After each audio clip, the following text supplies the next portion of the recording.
The computer hacker group Anonymous is claiming tonight that it took down the website of the Federal Appeals Court in San Francisco this afternoon.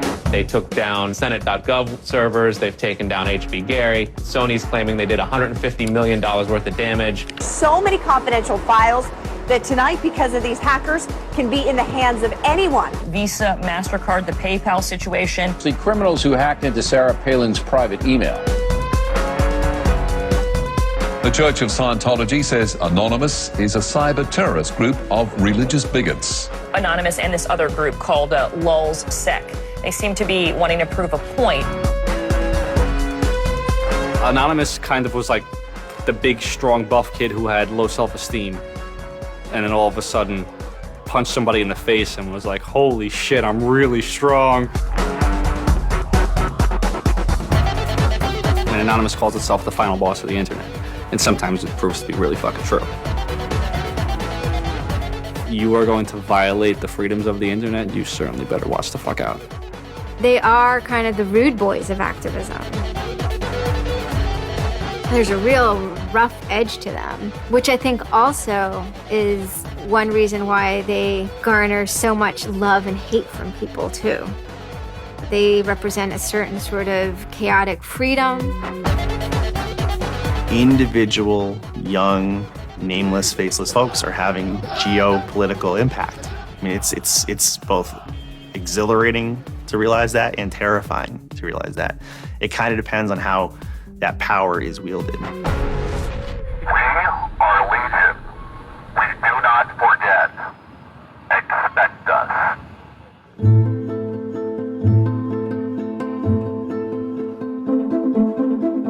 We stand for freedom.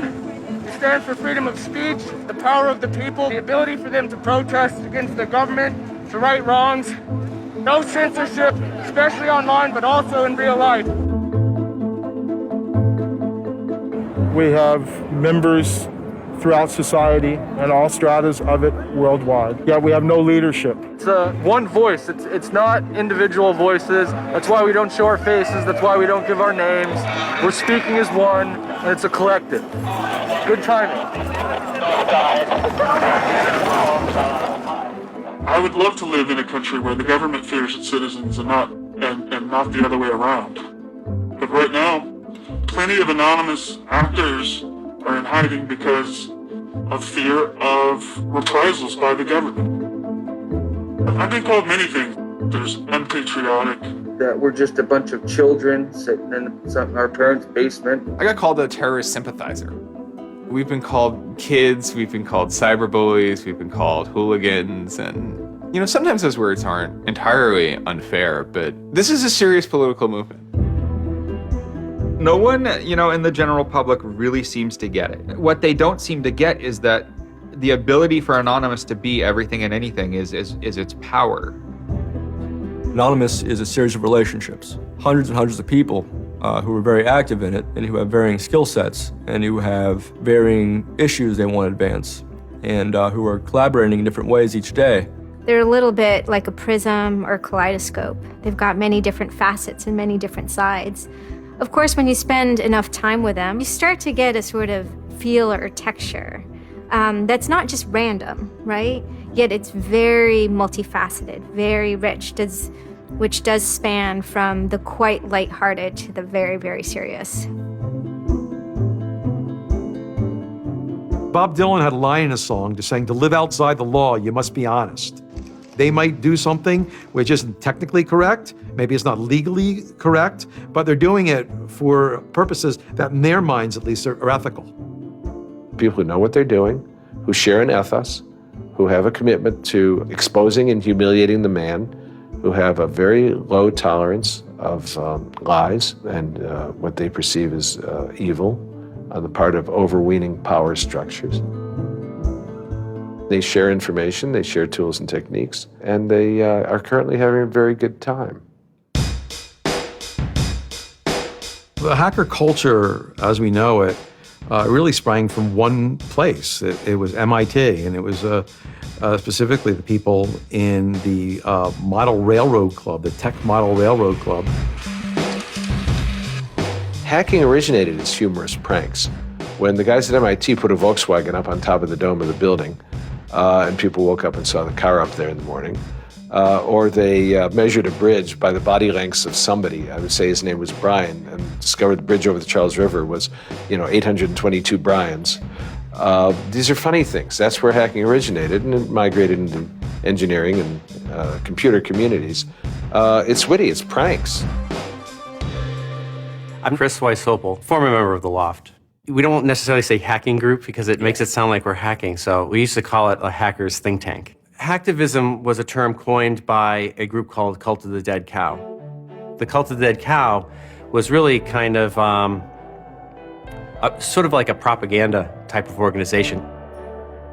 They had a guy who's the minister of propaganda. They're kind of merry pranksters. Like everything they did was completely over the top. One of the guys there coined the term hacktivism because he saw one of the things his group was doing, which he called hacktivism, was writing software that people in other countries could use to communicate securely, even if their government was spying on them. So the principle was really, it was freedom of expression. It was everyone should have access to the internet. Everyone should be able to communicate and get their message out on the internet. Even more important in countries where there was repressive regimes, that if you said something against the regime, they would come and take you away, and you weren't saying it anymore. Just like in traditional activism, it spans the full gamut from sit-ins or pickets to actually spiking trees and pouring sand in the engines of construction vehicles. I mean, there's real sabotage. The same thing does all fall under the hacktivism label. There is a spectrum. There's sometimes a strong anarchist flavor to it as well. It's resistance to authority and those who would impose groupthink and group behavior on people, which was rightly perceived to be a consequence of the digital revolution as it was used by people in power to do hacking on behalf of righteousness and to redress the grievances of the world. Lance lowered Don Quixote on his horse, nag though she was, flying at the windmills of modern life. Anonymous grew out of what's known as 4chan. And essentially, this is just a website where people can upload images and you don't actually give your name. It's just sort of anonymous. When you look at 4chan, you're often surprised because it looks like a site from like 1995 or something. The idea is very simple. You post a comment and you post a picture. And you can post under your name or anonymously. And it's separated into boards about particular topics. So there's a topic on anime, there's a topic on weaponry. There's like a 4chan board for origami, and you just upload interesting pictures of origami. And then there was a group called the B board, which essentially was for like anything goes. The first time anybody goes on B, it's kind of an instant revulsion. Because there's never a time that you go on there where you don't see something horrible. That instantly puts off a lot of people.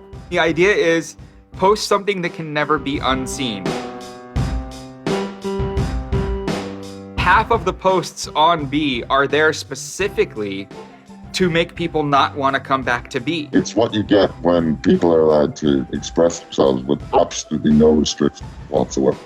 It's the kind of sum of human imagination, and people can get together and think together without any limits or parameters. It's the most vile, disgusting, and funny thing on the internet.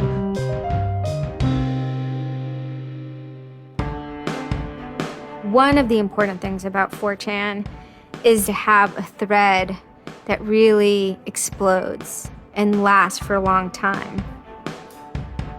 If it doesn't, then it disappears. It's a site that's not archived. So it creates conditions for anything that grabs attention at some level. And so humor and grotesqueness as a result are quite good for that. I'd rather just be referred to as anonymous, I guess, in any interviews, because I have some docs out on me. 4chan's just where I went to. I grew up on it and I lived there. That's just what I did for fun. It takes a thick skin to enjoy it. But, you know, as long as you're not offended, you'll occasionally come into something really cool or really creative on 4chan. I think the most interesting thing about it is how you can watch memes evolve. You'll see something posted one day, and then a week later, it's got 50,000 derivatives of it. A meme is basically just an idea. It's kind of like a gene, but in the realm of the idea. A lot of the great internet memes that we all know and love, you know, lolcats, right? You know, little cats doing funny things, and then they have, you know, Ike and has cheeseburger, right? All that stuff seems to start in this like petri dish that is 4chan B-board.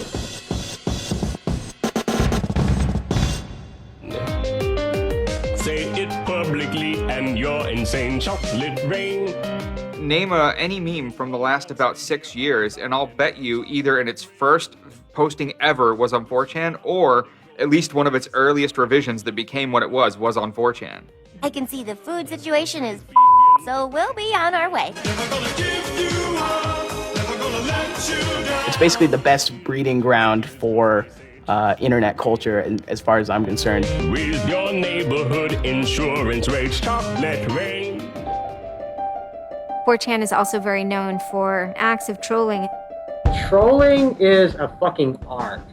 Trolling is getting the person you're talking to get as pissed off as they possibly can, and for no reason except for your own enjoyment. Maybe you're trying to illustrate a point, but it's mostly for your own enjoyment. For them, it's funny that like people think the internet is serious business. And if people think the internet is serious business, it's a troll's job to make their life terrible. The idea of anonymous came initially as a joke. I mean, somebody suggested that, what if the whole site, what if 4chan, what if B was just one person? And what if that's just one guy called Anonymous sitting somewhere, and you're just reading all these posts by one guy? And it kind of looked like that from the outsider's perspective. I mean, there's no way to tell the difference. It might as well be one guy. Fox News did a very famous segment about it. They call themselves anonymous. They are hackers on steroids, treating the web like a real-life video game, sacking websites, invading MySpace accounts, disrupting innocent people's lives. And if you fight back, watch out. Destroy, die, attack. Threats from a gang of computer hackers calling themselves Anonymous. I've had 7 different passwords and they've got them all so far. Anonymous hacked his site and plastered it with gay sex pictures. His girlfriend left him. She thought that I was cheating on her with guys. As long as I can think back, Anonymous have done some pretty off-color things in the name of getting cheap laughs, you know. But, I mean, that's part of the culture. They get what they call lulz. Lulz is a corruption of LOL, which stands for laugh out loud. Anonymous gets big lulz from pulling random pranks. For example, messing with online children's games like Habbo Hotel. Habbo Hotel was this online community where you had an avatar and you walked around and talked to other people. It was kind of like an early version of, you know, World of Warcraft or Second Life or any of those virtual worlds. What the people on B did was invade Habbo Hotel, created, you know, thousands of avatars. They all had this one uniform of a black guy with a big afro wearing a black suit. And so there would be thousands of these people, black guys, black suit, you know, huge afro, walking around this world, and they would do things like form a swastika out of themselves. And I think that was a real landmark because it was when they were able to see that, you know, they can use their numbers to do something really interesting and really disruptive. So we blocked the entrance to their pool, and that just pissed them off so fucking much. It was fucking beautiful. That was fucking just wonderful. Wonderful times. Those kids love that pool. They love the shit out of their pool. The goal was actually to offend everyone, simply because the idea that we could offend you by drawing a little shape on the screen was stupid to the people involved in it. They were like, really? You're going to get that mad over us just drawing this on the screen? Wow, well, you need to refocus a little on life because this should not be upsetting you that much. All these different organizations online, whether it's 4chan or just any website, there's typically a community aspect to it. This is where people have their social relationships. This is where their friends are. This is where they have a creative outlet. And so all those aspects are going into groups like Anonymous, where people feel like they're part of a bigger thing and they're able to express themselves within that group. There were certain words, certain phrases, certain ways people respond to things, certain images that were posted that created a pattern, and that pattern was, I guess, the origin of what is now Anonymous. It's like Freemasons with a sense of humor, in so much as they have this common symbology, and one of their chief joys, which is kind of wrapped up in power and secrecy, was the fact that they could recognize each other by referencing these symbols, referencing these phrases. Over 9,000. It's over 9,000! I lost my iPod. Mudkips, anything involving mudkips. So you have this weird sort of international culture developing with people, across the world, wherever they may be. In late 06 and, into early 07, there's a bit of a sea change where instead of just posting a bunch of content or randomly saying we're going to go over to some website and post a bunch of dirty comments against someone, it becomes a little more organized. Welcome to the Hal Turner Show. They went after a guy named Hal Turner. I am being discriminated against because I'm white. Hal Turner was a neo-Nazi who was, big online and had a podcast. I think that the 14th Amendment was not ratified properly, and I think, therefore, it is still okay to have Negroes as slaves in America. The first time I heard about Hal Turner is he was knocking somebody on 4chan. There's a million neo-Nazis out there. But he started picking on our dude, so we had to go to our dude's fucking defense, and it just so happened that he was a neo-Nazi, so that's a bigger reason that he's a fucking dickface. Who are you? Where are you calling from? Hola, Hal. This is Pedro. Spick, don't call. Diego. He was just a horribly racist radio personality who seemed to handle it well when you called in. Like, he could handle being berated by Anonymous. And that made it very interesting. It made it a bit of a challenge. It wasn't some guy who just either crumbled or stopped answering the phone. It was a guy who would yell back. Hal Turner wasn't the first, actual person that, Anonymous had caused trouble for, but the circumstances ended up being significant. They DDoS'd his website, stuff like that, costing him thousands of dollars, bandwidth fees. Denial of service has been around for a long, long time. The equivalent of if you, for some reason wanted to disrupt a bus service, right? You can hire 1,000 extras to all go and line up at the bus station, right, and get on the bus. And so then anyone who was really trying to get on the bus couldn't do it, right? It's as simple as that. When you stop trying to visit, website goes back up, no permanent damage. We DDoSed him, and then we kind of trolled him in real life. We sent countless pizzas to his house. We signed him up for escorts on Craigslist. We sent a bunch of pallets of industrial materials to his house, which he ultimately had to foot the bill for. And basically, we destroyed his ability to pay for his radio show, and that took him off the internet. And then they ended up getting some real hackers to help them out. This wasn't sort of pranks. They actually were able to get into Hal Turner's private servers and his mail servers and find some interesting emails that he was serving as an FBI informant, which, if you're a right-wing neo-Nazi, is not a good thing to be. And obviously him being an FBI informant and also his reaction, his sort of douchebaggy reaction to the raids, damaged his credibility within the white nationalist scene, which is a shame.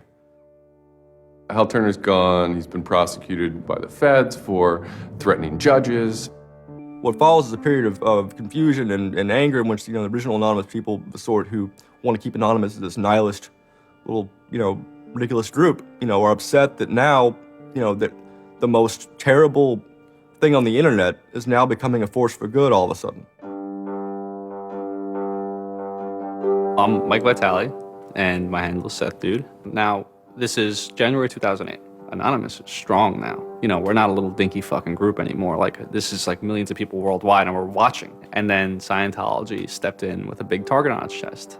A video came out of Tom Cruise that was supposed to be an internal Scientology video, talking about secrets of Scientology.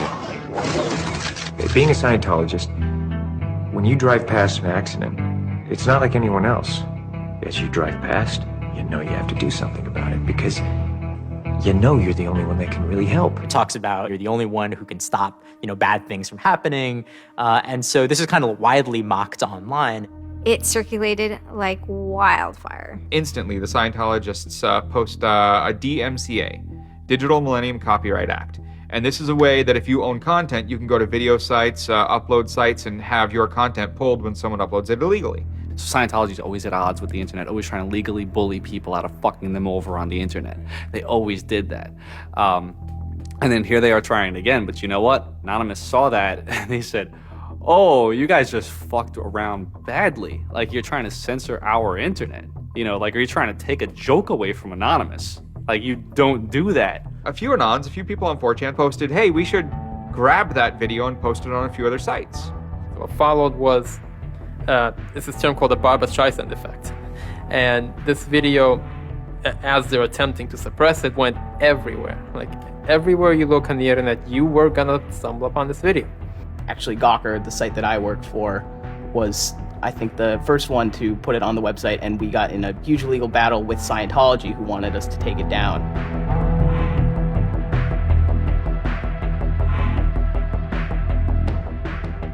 Scientology is an interesting target because in some ways it's the perfect inversion of what geeks and hackers value. At so many different levels: science fiction, intellectual property, discourses of freedom, science and technology. It's very proprietary, it's closed.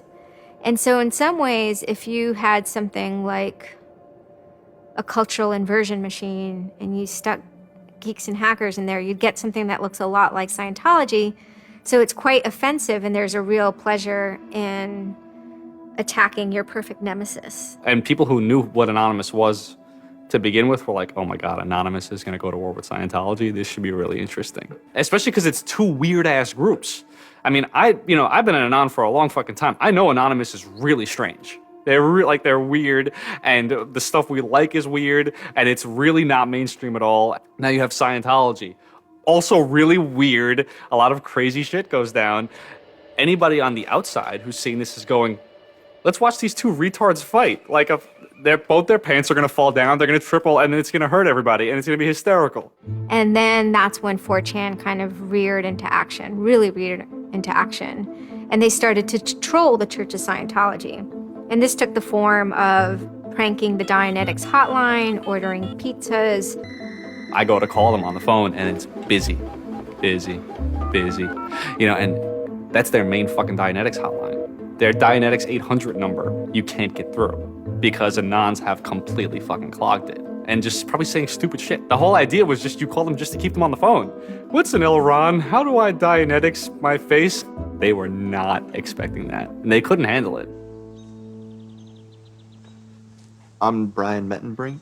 I'd just gone to 4chan just on pure happenstance, and I saw a post about the Scientology thing, and I started looking up stuff, and I'm like, oh, this is actually for a decent cause. I think I'll, do this. Anonymous members have developed a distributed denial of service attack tool called Low Orbit Ion Cannon, which is a name taken from a computer game. Low Orbit Ion Cannon is what's called an endgame weapon in Red Alert. All you had to do was literally follow instructions, step by step. What you do is you put in the site, you see that the IP is correct, you make sure that all these settings are good, and you hit the button, and off it goes. And what it does is it tells Scientology.org, in this case, it tells them to send their website to my computer about, I think, it was 800,000 times in a weekend, and I'm pretty sure I probably took it down myself a couple of times. It felt like you were making a difference, just you yourself, and you didn't even have to leave your home, And one of the guys said, we need to make a video. We have to make a video. Hello, leaders of Scientology. We are Anonymous. When the video came out on January 21st, that was one of the first times that Anonymous, as a culture, started referring to itself as Anonymous as a movement. That video probably changed everything. We are Anonymous. We are Legion. We do not forgive. We do not forget. Expect us. It basically looked like if a computer was going to tell you that he was going to beat the shit out of you, this is what it would look like. That one video really galvanized that moment of innovation. That's exactly like with that video, internet activism, as it's known today, was born. And you just see this consensus forming that it's going to happen. So we made the code of conduct. Don't bring weapons. Dress accordingly. Cover your faces, because they will try and find out who you are and screw with your life. Rule number 17. Cover your face. This will prevent your identification from videos taken by hostiles. Scientology has a history of harassing, stalking, and just generally doing horrible things to its critics. So people needed a way to hide their identities. A lot of people had very legitimate fears. They don't want to be followed home. They don't want to be stalked. They don't want to put their families and themselves in danger. Everyone was going, well, we're going to wear a mask. What's the only fucking mask that we all already know or have a joke about? And it's the Guy Fawkes mask. You see the movie V for Vendetta, the ending scene where everyone's wearing the Guy Fawkes mask. That is very reminiscent of what Anonymous thinks Anonymous is.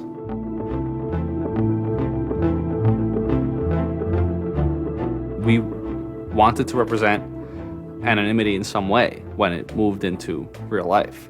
I think that the Guy Fawkes mask was one of the most natural things to happen. It is the idea that none of us are as cruel as all of us. You have this massive crowd of people who are anonymous that is going to fight against a bigger thing and win. Even after watching the video, it's like, yeah, this is great, but who's actually gonna do it? Who's gonna step up? Are people actually gonna get out of their house? And I guess we were really affected by the stereotype of that whole community, they're being internet nerds, that too afraid to leave their mom's basements. No one thought that they were gonna come out. This is me on the way there. I haven't slept. I'm very fucking tired. And I remember going to the park that day, and it's really fucking early in the morning, which I thought was a bad idea. And I'm smoking a cigarette, and I'm looking around like, where the fuck is everybody? There's nobody here. So here I am, sitting in Bryant Park, waiting for the other announce to show up. I remember thinking like, oh fuck, like, am I gonna be the only one in the park? Am I gonna walk to Scientology with fucking 6 or 7 people? Which totally defeats the entire purpose of this, because now they could single me out, you know? Then I get up and I start walking around, and I see there's a lot of green balloons over there for some reason. On the other side of the park, there was like fucking 200 people. There was Guy Fawkes masks everywhere. And I'm like, holy shit, this is huge. There's a fucking lot of us. That's pretty good. I had no idea how many Anons there were until we started moving. And it just fucking got bigger. I remember walking through Times Square, and everybody in Times Square was an Anon. Like, and you know, this is like a fucking 1,000-person per like fucking minute foot traffic area. And everywhere I'm looking, I'm seeing fucking Anon symbols. It was fucking wild. It was really wild.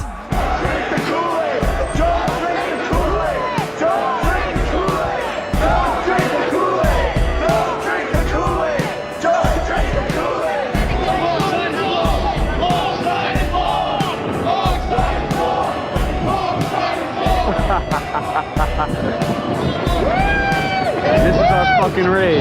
Hell yeah! So we start getting numbers in.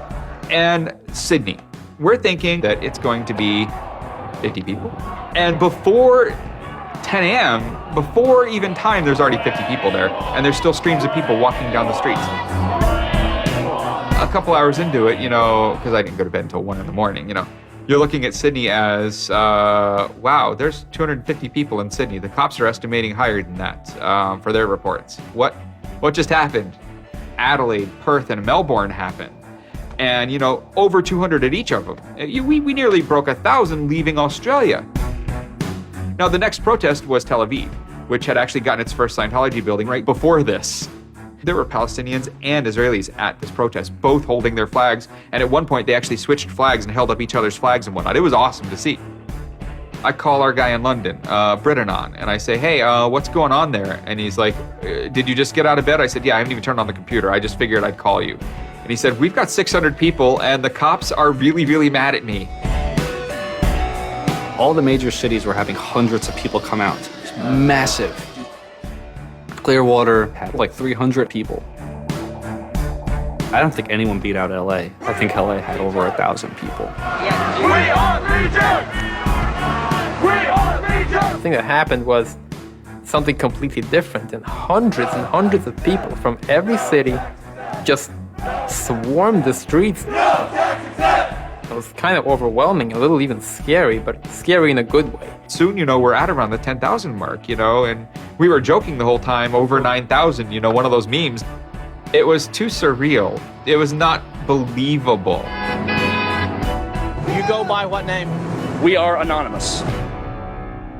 It was very empowering, especially after people saw the thousands of people showing up. This was it. We owned the world at that point. We all met each other. The idea of an Anon is you're fucking alone until you get to 4chan, and then these people all think like you, And all of a sudden, you're not alone. You are with fucking 500 others, They all know the same jokes as you. They all clearly have similar interests as you. Here's your culture. You meet your own people finally. It's perhaps a little surprising. It's not just preteens or teenagers. There's a far more even mix of males and females than you would imagine otherwise. And there were a lot of these so-called guys who weren't socially good. They were very awkward. They still lived at home at 23, half of them virgins. And I'll tell you, the amount of those people who got laid from these protests happening is in the thousands that would not have for years probably. That's why those protests were so important. It was a chance to finally meet other people that were previously anonymous and unknown, and hence it was the moment of the end of their anonymity. Scientology, they kind of fought back, so to speak. They posted stuff online. While claiming they are peaceful, in less than 3 weeks, anonymous members made or encouraged 8,139 harassing or threatening phone calls, 3.6 million malicious emails, 141 million hits against church websites, 10 acts of vandalism, 22 bomb threats, and 8 death threats against members and officials of the Church of Scientology. They wanted to find me. They did. They hired PIs. They started taking pictures of us, threatening to sue us. I did the whole low orbit ion cannon stuff, and then I pretty much just went about my life after that for, I think it's 6 months, and then the FBI showed up here at my parents' house. 2 men got out of the car and took Flashed their guns. took their jackets off and laid their guns on the front seat and came up to ask us if Brian was home and explained that they were the FBI and they were looking for Brian, and I've never been so scared. I did the second most damage is what Scientology said. I sent the second most out of everybody. So I got the maximum for my category, which was 1 year in prison and 1 year supervised release. I think, the way I feel is for what I did was one of the most lopsided punishments I've ever read about or heard of. Yeah, I think it's ridiculous, especially the year supervised release where I can't touch a computer for a year. I'm not sure what that's supposed to solve except make my life difficult.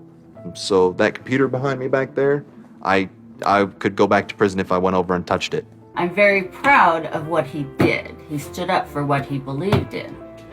I never would even dream of hurting anybody. It's just not me.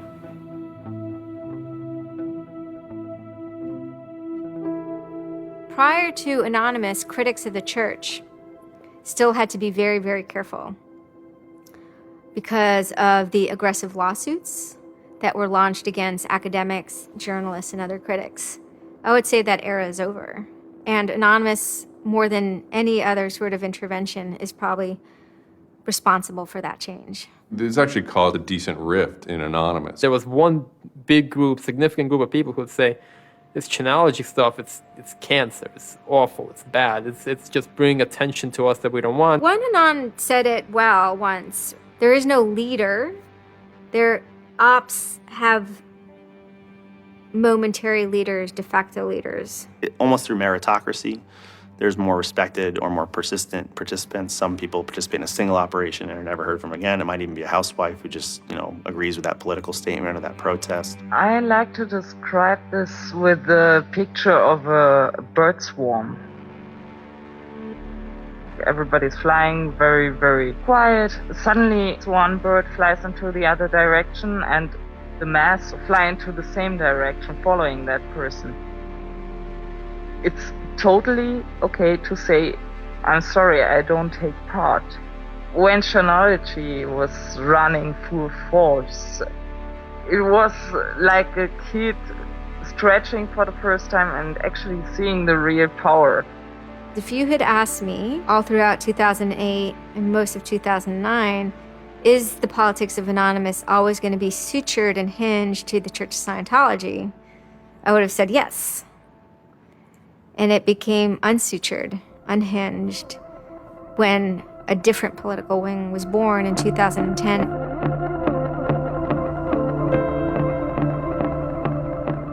It is our task to find secret abusive plans and expose them where they can be opposed before they're implemented. The interesting thing about someone like Assange is that he actually also sprang from a hacker culture. It's a mentality of spreading information. Julian was Mendax. He was the greatest hacker that ever walked the face of the earth when I was a kid. I mean, they rumored he could move satellites around in space by hacking into NASA. Maybe it never happened, but it was a myth that kept young kids like me wanting to plug a computer into a modem and see if I can move some satellites around. WikiLeaks is an instantiation of the hacker ethos. Truth wants to be free, and we want to liberate it. WikiLeaks released a huge trove of diplomatic cables. There was a lot of controversy from every quarter of society. The WikiLeaks website released nearly 400,000 secret U.S. files on the Iraq War late today. It was the largest leak of classified U.S. files in history. There was one particular moment that really sparked the fire, and this was when PayPal, MasterCard, and Amazon pulled services for WikiLeaks. So all of a sudden, there's no way to actually process donations to WikiLeaks. And then people went and found neo-Nazi groups. Visa and MasterCard were perfectly fine with you being able to PayPal, being able to make donations to them. But WikiLeaks, no. I think WikiLeaks is doing a good thing. It's just a total hypocrisy. They got their little fucking banking mafia to fuck, WikiLeaks over. People were incredibly angry. There was a real sense of rage. Anonymous DOSed PayPal. They were pissed. The numbers of participants were massive. And they managed over the course of a couple of days to disable the websites of MasterCard and PayPal. It was beautiful. Because what you had is people finally stood up for something.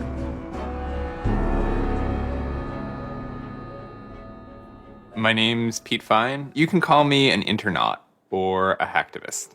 Telecomics is an ad hoc cluster of volunteer net activists who have spent much of the last year trying to keep the internet running in the Middle East. In kind of the lead up to the Egyptian revolution, we would tweet on people's behalf. We would get people from Egypt who were unable to access Twitter on their own on our IRC network, and we would take reports from them and tweet them out using our account to kind of help them get the word out about what they were experiencing. Some of this shit is personal. And one of the things about the movement as a whole, when Egypt rolled around, is that Egypt broke us emotionally. Watching in real time with live feeds that we helped set up, Egyptians get massacred with machine guns. It was different, and I have never in cyber activism wept before. It's never bothered me like that. It's never been able to touch me the way Egypt touched me. And then January 27th, January 28th rolls around, and the Egyptian government starts shutting down the internet. I mean, just for the whole country. The whole country. There's this fantastic traffic graph that you can see the traffic coming out of Egypt, and it looks like, like this, and it goes like that. Just totally stops. And we were just shocked. I mean, we were just like, what the fuck? Like, what the fuck? To think that a country would completely cut itself off as much as it was able to from the outside world was pretty unthinkable. We know bad things go on in the dark places. That's the kind of thing that could start riots. I think when Mubarak did what he did, I think it really upset people here as well as in the Middle East. I put myself in their place, and I found myself in a desert of nothingness because he just wiped out everything that my world incorporated. That just showed me and everybody else that the same thing can happen at any time, at anywhere, in any government. Anonymous and the people on the internet stood up and said, go fuck yourself. You want to shut down their internet? Fine. The people on the internet will show them how to turn it back on. A lot of my friends helped with encryption, helped people on the ground in those countries validate SSL keys and certificates, and really showed them how to subvert their government and become free. And then Telecomics started to tweet connections to the internet, dial-up connections.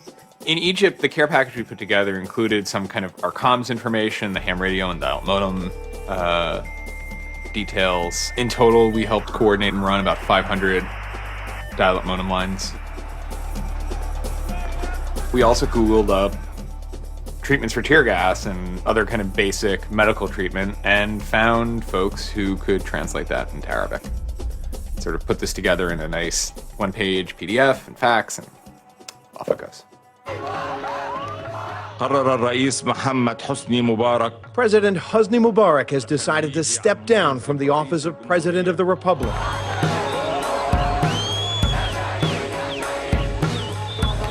When Mubarak left, it was a hell yeah moment. People can rise up. People can make a change. And I think for a lot of people in America, it was the first time they had seen people rise up and take down their government and say, we're sick of this shit. We're sick of the oppression. We're sick of living as slaves to your power. We had Egyptians come thank us as we're doing this stuff, and I said to them, like, look, you guys just get our back if stuff goes down here. It's a revolution that was facilitated by the internet, by Facebook and by Twitter. Not caused by it. I mean, 50 years of dictatorship has caused the Arab Spring. But the internet has certainly been helping. Although it was awesome and it was one part we were fighting for me it was quite clear that it's not the end of the story. That it's not suddenly changing into rainbows and 9 cats or whatever, but that we now have to watch even more. Suddenly on February 5th, Financial Times article comes out that we all see. It's quoting this guy named Aaron Barr, who's the CEO of HP Gary Federal, which is an intelligence contractor. And Aaron Barr is telling this Financial Times journalist, Joseph Min, that he's been secretly monitoring the AnonOps server where all this is going on, and has done so for several weeks, and using his own custom brand of information operations techniques, has managed to identify the alleged leadership of Anonymous, including 25, quote, lieutenants, unquote, some sort. We have to see this document. Everyone wants to know. We don't need to destroy him. We don't need to destroy his company. So they get it. It was unbelievably easy to get into that network. Now, to put that in hacker terms, Anonymous is a hornet's nest. And Barr said, I'm going to stick my penis in that thing. The HB Gary hack brought about 70,000 emails. Probably the most important ones had to do with a proposal that HB Gary had already formulated. It was packaged up as a nice PowerPoint presentation. Kind of act as privatized agent provocateurs, where they were going to discredit WikiLeaks. HB Gary was proposing submitting fake documents to WikiLeaks, and then when discovered as fake, the error could be called out and it would discredit WikiLeaks. Right. So there's a lot of like specifics that I can't talk about. So let me try to answer that though in a general sense. Well, first of all, it's probably no surprise to anybody. I'm not a big fan of WikiLeaks. I think that the broad purpose of trying to get as much information, proprietary or classified information for the government, expose that, is an extremely destructive and dangerous purpose. The proposals involve conducting information war on WikiLeaks and its supporters, creating dissension within WikiLeaks, DDoS attacks. You also wanted to launch cyber attacks on WikiLeaks infrastructure to get information on document submitters. Well, one thing I guess I want to make sure is clear is, you know, none of those activities had actually occurred. You know, in business, there's, you know, when you start proposing or thinking about an idea, there's a brainstorming phase. And somebody says, well, what if, you know, what could we do? What's theoretically possible? Well, still, this was an idea. This was proposed. This was something that you thought about. Right. They also wanted to go on a campaign kind of targeting Glenn Greenwald, who's a reporter for Salon, who's an outspoken kind of critic of the government and supporter of WikiLeaks. It seems like you're trying to attack a journalist here. Yeah, and I don't want to talk too much more about Glenn Greenwald, but other than, you know, what I previously said is, there was never an intent to attack journalists, not on my part. Nor I guess I should say I should generalize that and to say that, you know, I would never just outwardly attack a journalist, other than if I felt that there was a journalist in my mind that was acting unethically. That, you know, that's a fair game for having a public discussion about. They were walking a very fine ethical line at points, and in many cases, the mass opinion is, no, they stepped well past it.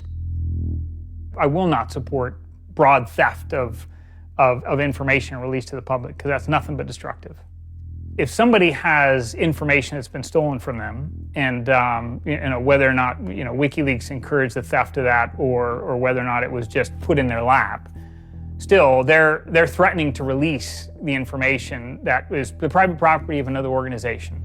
So your choices are to just allow that to happen, or to try to stop it. How offensive is too offensive? You know, we've certainly seen a lot of strategy coming out of governments across the world now saying, publicly admitting that they need to develop better offensive strategies in cybersecurity, because defense as a whole, it isn't enough. It never is enough. In the court of public opinion, that took H.B. Gary quickly from being a perceived victim to being a perceived villain themselves. It was becoming harder and harder to distinguish the good guys from the bad guys. And then, kind of seemingly out of the blue, there was something by the name Lulzsec that sailed into the seas. Lulzsec, it's sort of a group, mostly from Anonymous, who, large part of the same people who hacked H.B. Gary. And they decided to form this little group and just carry on operations sort of outside the purview of Anonymous for a while. They hacked whatever they wanted, they released whatever they wanted. It's almost like they had no rules. They just said, this is what we're going to do. We're going to stir up the cart. We're going to make some trouble. We're going to make some waves. And they did. The majority of time, the majority of Anons are not doing anything particularly illegal. When they are, a huge number of them try to do that in a very specific political context. For those people, what Lulzsec was doing, they were funny, but they were attacking random targets. They were breaking the quasi-rules by attacking media. PBS's Frontline runs a documentary mainly focused on Bradley Manning, the alleged leaker to WikiLeaks. And a lot of Bradley Manning supporters didn't like it. They hacked a website putting a story that Tupac and Biggie had kind of escaped the world of celebrity fame and attention and retired quietly and discreetly in New Zealand. Lulzsec, when they attacked PBS, that gave me the creeps, As a journalist, I'm not too thrilled with the idea of someone judging that we don't like you to write that. We don't like your reporting, so we're going to shut down your website. I'm uncomfortable with that. It could be me, and I could be writing something about a group that they didn't like, And I'm happy to sit and talk with them about it, but don't shut my website down. This is obviously about freedom of speech, so attacking the press would be would sort of be a bit of a contradiction. So people obviously said, well, we shouldn't do that. And obviously LulzSec had a completely different agenda, so they had no problem doing it. Hacktivism started to become sort of, I would say, almost more nasty, using, sort of more no-holds-barred kind of attacks, sort of more vicious attacks. They sort of saw themselves as going out there, breaking into like anything, everything, governments, corporations, police departments, largely for the same reasons Anonymous would. They went after Arizona for immigration policy, 50-day run, causing mayhem, havoc, and then ended it. The computer hacking group, Lulz Security, has announced its disbanding, saying it had achieved its mission to disrupt government and corporate organizations for fun. I call this whole thing the rise of the chaotic actor. And chaotic could be chaotic good, neutral, or evil. If you go back to the old Dungeons and Dragons charts. And some people see Anon-Ops initially, let's stick with Anonymous, as chaotic good. They saw Operation Payback, or they saw attacking Scientology, and they say that's good. It's like Robin Hood, right? Chaotic good. Outside the system, but doing something good. Other people saw Anon as chaotic evil, like the Joker. They just want to see the world burn and doing potentially irreparable damage. And the truth is, yes, it's the entire column of chaotic. I'm actually a little less concerned about some of the things LulzSec's done and more concerned about the next generation of LulzSec, the next turn of the crank of who takes it further or is more aggressive. Whoever fights monsters, should see to it they don't themselves become one. Really, as powerful as they seem to be, LulzSec and Anonymous are really small potatoes compared to the bigger operations that are going on that we don't hear about, maybe operations funded by government. 16 people were arrested today, but dozens of FBI agents targeted alleged members of the loose-knit hacking group. Armed with search warrants, agents hit 6 homes in New York, along with locations across the country. The people arrested yesterday were suspected of attacking PayPal's website after the company shut off payments to WikiLeaks. Defenders of the hackers say they're merely engaged in civil protest, but FBI officials worry the disruptive cyber attacks could move in a more dangerous direction. So the FBI shows up at 6 in the morning, and it was really obnoxious. And I remember being frustrated and angry because there was nothing that I had done that would have justified an FBI search warrant. They came and guns blazing and all this other good stuff, busted down the door. I immediately just dropped down on the floor, 180, didn't want nothing. I wasn't trying to fight nobody. Even if you accept what the government is saying is true, what is important is that people are participating in the process. It is very much the process. It is sitting in an encounter in Selma, Alabama. 500 Freedom Riders refusing to allow people to go and sit in at a segregated lunch counter. They write books about that stuff. It is demonstrating at a street corner saying no to a war. It's just a different, it's just a different vehicle. It's the same result. There's always going to be legal consequence when you decide to break the law. That comes with the territory. And it would be naive not to expect that. The question is whether the punishment will be proportional to the crime. And I suspect it might not be. People will be watching very closely to see how these cases proceed, on what grounds, and whether there's any room during the trials to think, especially of the denial of service attacks, as a legitimate form of protest. So much of our lives are now configured, at least in part, on the internet. So we better start thinking about how we claim parts of the internet as spaces that we can also protest in.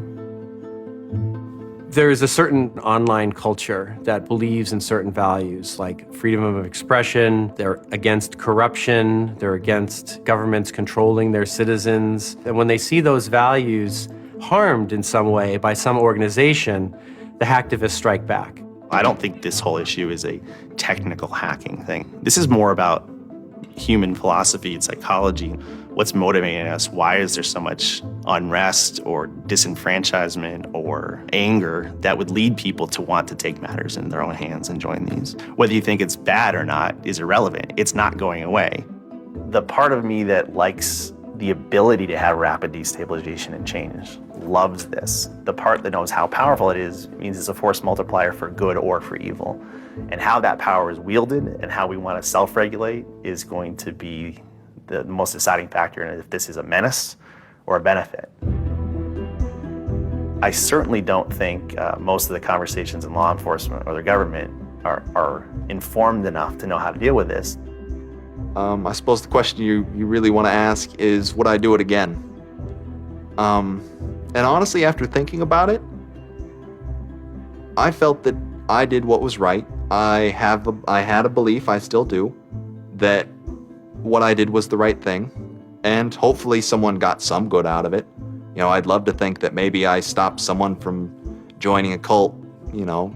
Probably wouldn't tell on myself next time, but, you know, I don't think I would have changed a single thing other than the whole talking to the FBI thing. Just that little Yeah, just the little detail that kind of changed everything, yeah. I'm angry.